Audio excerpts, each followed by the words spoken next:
কলকাতায় তাপমাত্রা সামান্য বাড়ল, তবে এখনও পারদ স্বাভাবিকের চেয়ে নিচেই রয়েছে। শহরে রয়েছে শীতের আমেজ। ভোরের দিকে কোথাও কোথাও কুয়াশা থাকছে। আলিপুর আবহাওয়া দপ্তর জানিয়েছে আরও কিছুদিন শীতের আমেজ অনুভূত হবে কলকাতা সহ গোটা রাজ্যেই। তারপর ধীরে ধীরে তাপমাত্রা বাড়বে। সোমবার কলকাতার সর্বনিম্ন তাপমাত্রা 15.8 ডিগ্রি সেলসিয়াস, স্বাভাবিকের চেয়ে 1.1 ডিগ্রি কম। রবিবার শহরের সর্বোচ্চ তাপমাত্রা 27.7 ডিগ্রি সেলসিয়াসের উপরে ওঠেনি, তাও স্বাভাবিকের চেয়ে 0.6 ডিগ্রি কম। গত কয়েকদিনে ধারাবাহিকভাবে কলকাতায় পারদ ছিল নিম্নমুখী। রবিবার সর্বনিম্ন তাপমাত্রা ছিল 14.5 ডিগ্রি সেলসিয়াস। সোমে তার চেয়ে কিছুটা বাড়ল তাপমাত্রা। আপাতত রাজ্যের কোথাও বৃষ্টি বা তুষারপাতের সম্ভাবনা নেই। উত্তরবঙ্গে দু একটি জেলায় কুয়াশার সমস্যা থাকতে পারে। বাকি রাজ্যের সর্বত্র থাকবে শুকনো আবহাওয়া।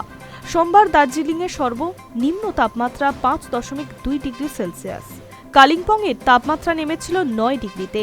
দক্ষিণবঙ্গে সোমবার সর্বনিম্ন তাপমাত্রা ছিল নদিয়ার কল্যাণীতে 11 ডিগ্রি সেলসিয়াস। এছাড়া শ্রীনিকেতনে 11.7 ডিগ্রি, বাঁকুড়ায় 11.9 ডিগ্রি, বহরমপুরে 12.4 ডিগ্রি, ক্যানিংয়ে 12.6 ডিগ্রি, সিউড়িতে 12 ডিগ্রিতে নেমেছিল পারদ। দক্ষিণবঙ্গের বাকি অংশে পারদ ছিল 13 ডিগ্রির ওপরে। কলকাতার উপকণ্ঠে দমদমে সোমবার সর্বনিম্ন তাপমাত্রা 14 ডিগ্রি সেলসিয়াস। সল্টলেকে পারদ 16 ডিগ্রির নিচে নামেনি। ব্যারাকপুরে সর্বনিম্ন তাপমাত্রা হয়েছিল 13.4 ডিগ্রি সেলসিয়াসের ঘরে।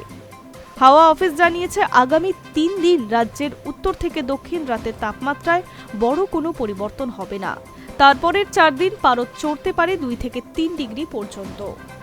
কোচবিহার, দার্জিলিং এবং জলপাইগুড়িতে আগামী কয়েকদিন হালকা থেকে মাঝারি কুয়াশার সতর্ক জারি করেছে হাওয়া অফিস।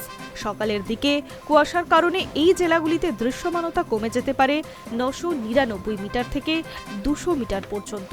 High news network.